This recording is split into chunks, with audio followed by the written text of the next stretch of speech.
On the night of August 1st, residents of the Russian city of Taganrog in the Rostov region witnessed a large-scale drone attack. The city and regional authorities, as well as the military of the aggressor country, have not officially commented on the explosions in the city, although so-called war correspondents wrote on their channels about a large attack on the city by Ukrainian UAVs. The Bureaucratic Aircraft Design Bureau may have been targeted, but there is no confirmation yet. Numerous explosions in the sky and the operation of air defense systems frightened local residents. According to their reports, the sounds of air defense systems were heard in the sky above the city.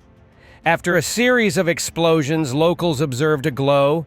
One of the residents reported a drone flying directly over Smirnovsky Lane.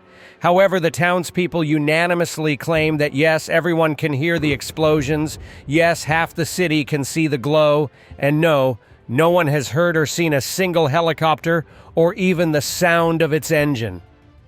On the morning of July 31st, people in Penza, Russia, complained about an attack by Ukrainian drones. Local media reported that the target was a local plant, as well as household appliances manufacturing facilities. Explosions are also reported in occupied Luhansk. As reported by obos.ua, drones of the Security Service of Ukraine hit a radio electronics plant in Penza, which actively works for the Russian military-industrial complex.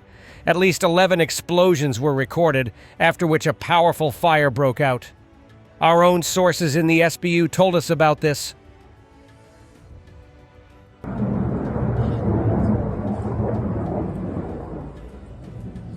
Сейчас будет бабах. Лети, да, куда-то летит.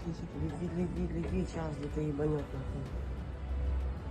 Even as Russian troops struggle for lack of vehicles, forcing them to rely on donations and homemade contraptions, Russia's vehicle manufacturers have cut back production due to economic difficulties. Russian war bloggers can't understand why they're not helping the army. Avtovaz, the makers of the iconic Lada and its military variants, has announced that it will cut salaries by at least 20% and will switch employees to a 4-day week starting in September. Russia's slumping economy has led to a sharp decline in demand and sales.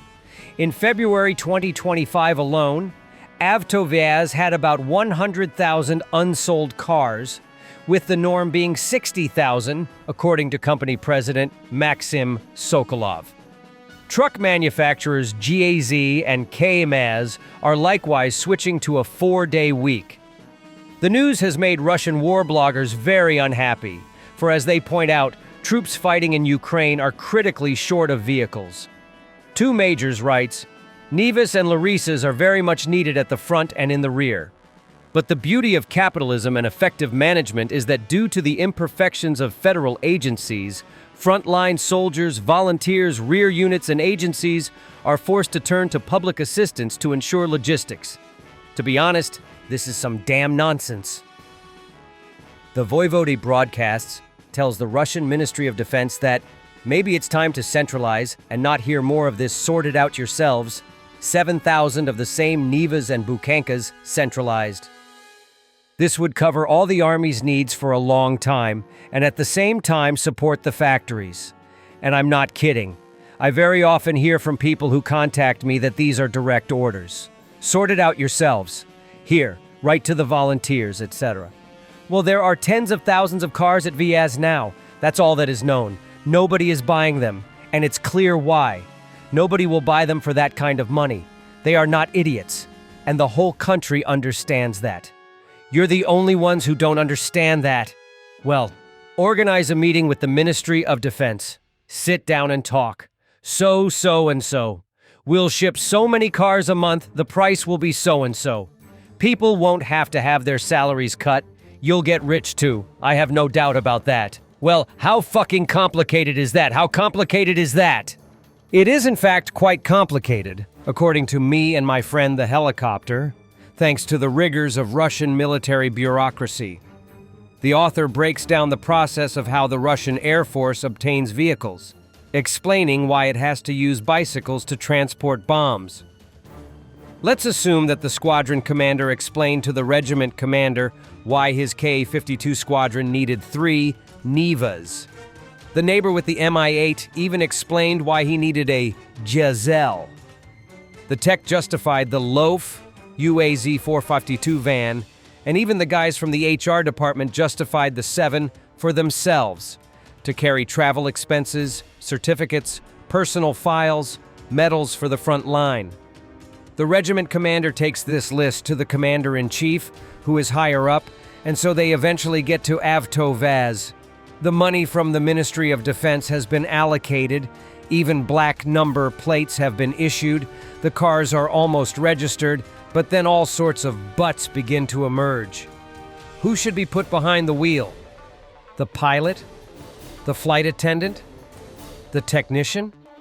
The mechanic? Maybe he should drive himself?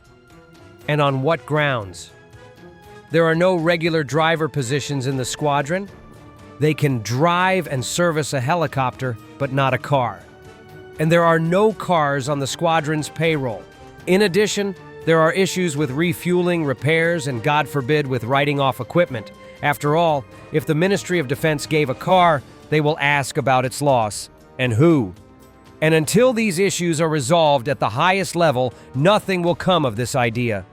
And until these and other issues are resolved, we will continue to have bicycles, volunteer cars, and sponsor tractors at our airfields. But this, of course, is not certain.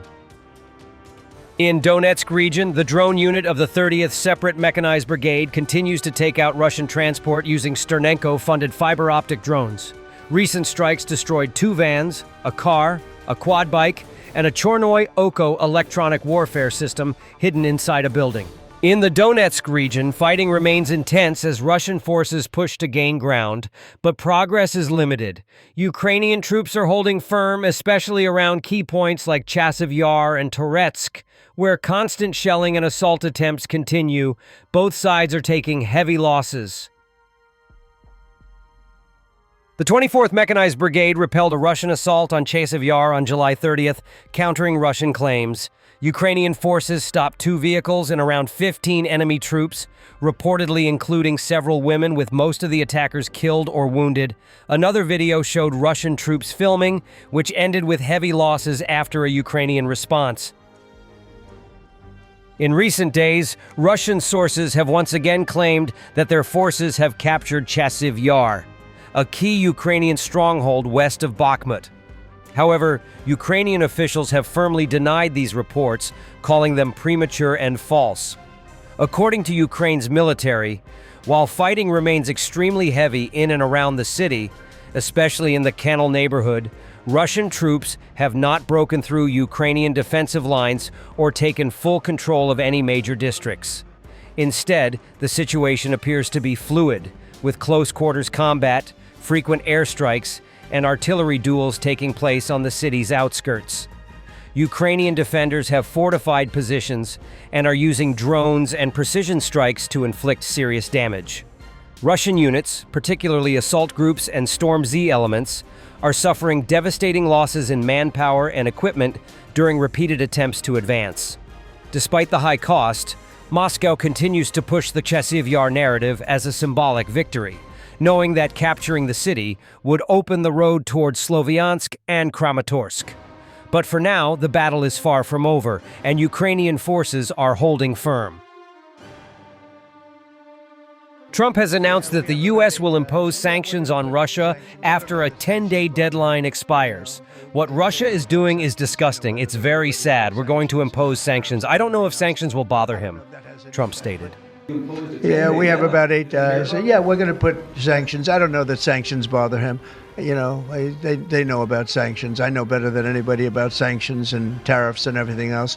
I don't know if that has any effect, but we're going to do it. Europe is extremely upset, but this is a war that should have never happened. A bipartisan bill led by Senators Shaheen and Murkowski has been introduced in the U.S. Senate, aiming to provide over $50 billion in new aid for Ukraine.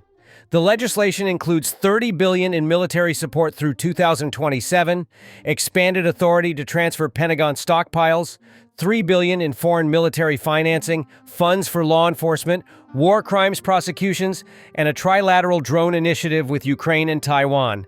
The bill also proposes using interest from frozen Russian assets and seized illicit weapons to support Ukraine. Despite strong backing, its passage faces hurdles in a divided Congress. Thanks for watching, and don't forget to subscribe. Also, if you want to support Warthog Defense, please become our member and get early access to new videos, exclusive members-only videos, and become administrator in comment section. The membership link is in the description. Rescues every day. We had a guy last week at 6 rescues in 6 days. You know, he's doing the job every day.